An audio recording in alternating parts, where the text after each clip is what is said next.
네, 안녕하세요. 축구생각입니다. 일요일에 있는 프로토 총 5경기 준비를 해왔고요. EPL과 라리가 경기들로 구성이 되어 있습니다. 그러면 첫 번째 경기부터 말씀을 드리겠습니다. 카디스 대 마요르카의 경기고요. 배당에서의 확률은 국내에서 무승부 쪽, 해외 배당에서는 좀 승부 쪽을 가리키고 있습니다. 한마디로 좀 카디스 사이드로 이제 배당에서의 확률은 그렇게 나타나고 있다라고 생각을 해주시면 좋을 것 같습니다. 그리고 카디스가 정배당을 받았죠. 근데 제가 봤던 그 카디스의 모습들은 수비적인 부분들을 좀 중점을 많이 둡니다. 근데 그런 수비가 굉장히 좀 불안한 편에 속한다라고 생각을 하고 있고요. 공격은 사실 크게 기대가 되지 않는 팀이라고 생각을 해요. 물론 마요르카도 수비가 불안하고 공격도 뭐 그렇게 이번 시즌 초반에 좀 좋은 부분을 보여주다가 최근에는 좀 주춤하는 모습들이 있긴 한데, 그래도 좋아 보이는 점들은 확실히 카디스보다는 마요르카가 공격에서의 모습이 훨씬 더 좋다라고 생각을 합니다. 다만 이 마요르카에서 쿠보가 이 영향력 자체가 저는 좀 굉장히 큰 선수라고 생각을 해서 있고 없고의 차이가 좀 큰데, 지금은 결정 예정이기 때문에 그 점에 있어서는 조금 아쉽다라고 생각을 하고 있습니다. 그래서 저는 마요르카가 원정에서의 좋은 부분을 보여주는 팀이 아니고 원정에서 좀 안 좋은 팀이죠. 그리고 카디스보다 경기력은 좋지만 쿠보에 대한 그런 공백은 저는 좀 있을 것 같다라고 생각을 하고 있습니다. 그래서 저는 이 경기는 좀 무승부가 가장 적합할 것 같지 않나라고 생각을 하고 있습니다. 경기력은 마요르카 사이드지만 앞서 말씀드린 이유들 때문에 저는 무승부를 말씀을 드리도록 하겠습니다.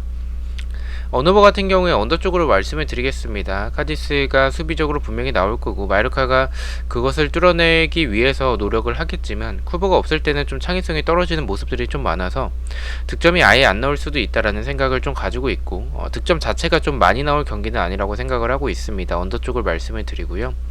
핸디캡 같은 경우에는 제가 무승부로 이변을 바라보고 있기 때문에 카디스의 핸디캡 패배, 마요르카의 프랜승을 말씀을 드리겠습니다. 네, 2번 경기입니다. 노리치 대 리즈의 경기고요. 배당에서의 확률은 국내에선 패 쪽이지만 승과 무승부의 빈도가 있고요. 그리고 해외 배당에서는 승패 쪽을 가리키고 있습니다. 네, 이 경기 저는 노리치의 패로 말씀을 드리겠습니다. 일단은 이 경기 리즈가 좀 정배당을 받았죠. 리즈가 지금 뭐 하피냐나 벤포드와 같은 선수들이 결장 예정인데도 불구하고 정배당을 받은 부분들은 노리치가 이번 시즌 어느 정도로 좋지 않은 부분을 보여주고 있는지 그런 지표가 되고 있다라고 생각을 합니다. 저는 일단은 노리치가 수비가 항상 말씀을 드리지만 정말 좋지 않아요. 일단 뭐 멍 때리는 부분들도 많고 공간도 많고 크로스 상황에서도 좀 불안한 부분들이 굉장히 많습니다. 지금 리즈가 하피냐나 벤포드의 공백이 있긴 하지만 저는 노리치와의 비교를 해봤을 때는 그래도 이 선수들이 없더라도 지금의 노리치 수비 정도는 뚫어낼 수 있지 않을까, 오랜만에 리즈가 승리하는 결과가 나올 것 같다는 생각이 들어서 노리치의 패 쪽으로 말씀을 드리고요. 언어버 같은 경우에는 오버가 정배입니다.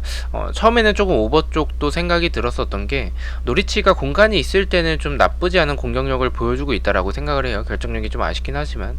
근데 리즈가 수비적으로 공간이 측면과 뒷공간에 대한 불안함을 좀 가지고 있는 팀이기 때문에 노리치도 좀 득점이 가능하지 않을까라고 생각을 해서 처음에는 좀 이 정배 쪽인 오버 쪽을 좀 생각을 했다가 생각을 바꿨습니다. 역배인 언더로 가져가도록 하겠습니다. 일단 리즈가 지금 최근에 공격에서의 모습들이 결정력이 좀 너무 지금 떨어지는 부분들이 좀 많고, 노리치도 말씀드렸다시피 리즈의 이런 수비적인 공간들을 노릴 수는 있겠지만 지금 득점력이 굉장히 떨어져 있기 때문에 저는 좀 득점 자체가 많이 안 나오는 경기가 될 가능성이 있다라고 생각을 하게 됐습니다. 노리치의 언더 쪽으로 역배지만 말씀을 드리고요.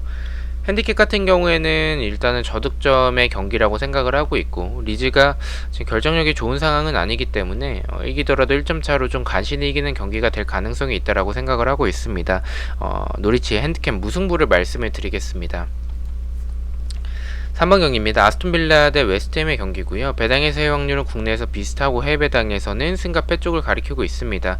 저는 아스톤빌라의 패 쪽으로 말씀을 드리겠습니다. 웨스트햄이 지금 흐름 자체가 연승을 하면서 그렇게 나쁜 상황은 아니고 순위적으로도 나쁜 상황은 아니죠. 아스톤빌라 같은 경우는 시즌 초반에 좀 좋은 모습을 보여주다가 최근에 지금 3연패를 하고 있습니다. 그만큼 이 공격이 나쁘진 않는데 공격에 비해서 수비가 너무나도 좀 아쉬운 부분을 보여주는 팀이 아스톤빌라지 않을까라고 생각을 하고요. 웨스트햄도 그런 부분을 보여주고 있다라고 생각을 해요. 공격에 비해서 수비적으로 좀 아쉬운 부분들. 하지만 아스톤빌라와 비교했었을 때 경기가 풀리지 않더라도 보여주는 그런 세트피스에서의 한 방은 웨스트햄이 전 충분히 이길 수 있는 경기가 될 가능성이 있다라고 생각을 하고 있습니다. 아스톤빌라의 패 쪽으로 말씀을 드리고요. 언어버 같은 경우에는 오버 쪽으로 말씀을 드리겠습니다. 득점이 적게 나올 경기는 아니라고 생각을 해요. 아스톤빌라도 수비가 좀 불안하기 때문에 웨스트햄도 득점이 가능할 것 같고, 웨스트햄 역시 수비적으로 이 불안한 부분들은 아스톤빌라 역시 좀 늘어날 가능성이 있다라고 생각을 하고 있습니다. 득점이 많이 나오는 오버 쪽으로 말씀을 드리고요. 핸디캡 같은 경우에는 아스톤빌라 역시도 좀 득점이 가능해 보이는 경기라고 생각을 해서 웨스트햄이 이기더라도 1점 차가 가깝다라고 생각을 합니다. 아스톤빌라 핸디캡 무승부를 말씀을 드리겠습니다. 자, 4번 경기입니다. 헤타페 대 에스파뇰의 경기입니다. 배당에서의 확률은 국내선 승패 쪽, 해외배당에선 승 쪽이지만 무합패의 빈도도 있습니다. 일단 이 경기 헤타페가 정배당을 받았죠. 이번 시즌 승리가 없는 헤타페에게 정배당을 줬다. 이거는 좀 헤타페를 가져가는 게 좋지 않을까라고 판단을 했습니다. 일단 두 팀의 스타일을 봤었을 때 저는 조금 무승부보다는 승패 방향에 조금 더 가깝다라고 생각을 했고요. 승패 방향이라면 헤타페 쪽을 조금 더 생각을 하고 있습니다. 그렇게 생각하는 부분들은 일단은 헤타페가 경기력에 비해서 득점이 좀 많이 나오지 않는 팀이죠. 공격적으로 봤었을 때 지금 쿠쿠레아가 이적하고 나서의 그런 좀 아쉬운 부분들도 있고, 전체적으로 활동량을 많이 가져가면서 압박에서의 그런 좋은 부분을 보여주는 팀이지만 그 결정력에서의 좀 아쉬운 부분들이 많아요. 에스파뇰이 지금 경기력은 사실 헤타페보다는 좀 앞선다라고 생각을 하지만 데토마스가 팀에서 그 많은 득점을 해주고 있는 선수인데 결정 예정이라는 점에 있어서는 저는 이 경기는 헤타페가 이번 시즌 첫 승을 할 타이밍도 됐을 것 같다라는 생각이 듭니다. 그만큼 에스파뇰에서는 데토마스에 대한 의존도가 저는 높다라고 생각을 하고 있어서 저는 헤타페의 승 쪽으로 말씀을 드리고요. 언어버 같은 경우에 언더 쪽으로 말씀을 드리겠습니다. 일단 헤타페가 결정력이 좋지 않고 에스파뇰도 데토마스가 없을 때 많은 득점을 하긴 좀 어렵다라고 생각을 하고 있습니다. 그래서 헤타페의 언더 쪽을 말씀을 드리고요. 핸디캡 역시 헤타페가 결정력이 좋지 않기 때문에 1점차 승리, 헤타페의 핸디캡 무승부를 말씀을 드리겠습니다. 자, 마지막 경기입니다. 소시에다드 대 빌바오의 경기 말씀을 드리겠습니다. 배당에서의 확률은 국내와 해외 둘 다 똑같아요. 승쪽이지만 무합패의 빈도도 있습니다. 저는 이 경기는 좀 이변으로 생각을 하고 있습니다. 소시에다드의 무승부를 좀 가져가 보도록 하고요.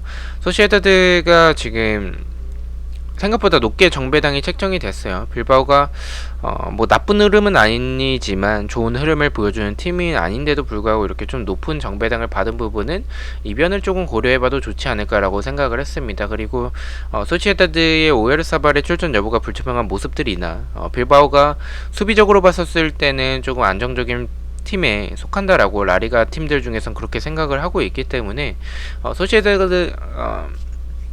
소시에다드가 경기가 풀리지 않을 때는 굉장히 답답한 모습들이 많습니다. 그래서 물론 소시에다드가 경기력에서는 앞서는 부분을 많이 빌바오보다는 많이 우세하다라고 생각을 하지만 저는 이 경기는 오야르사발의 좀 출전이 좀 불투명해 그런 보이는 부분들이나 빌바오가 수비적으로 좀 안정적인 편에 속한다라는 그런 부분 때문에 저는 좀 이 경기는 이변으로 가져가도 좋지 않을까라고 생각을 했습니다. 소시에다드의 무승부를 말씀을 드리고요.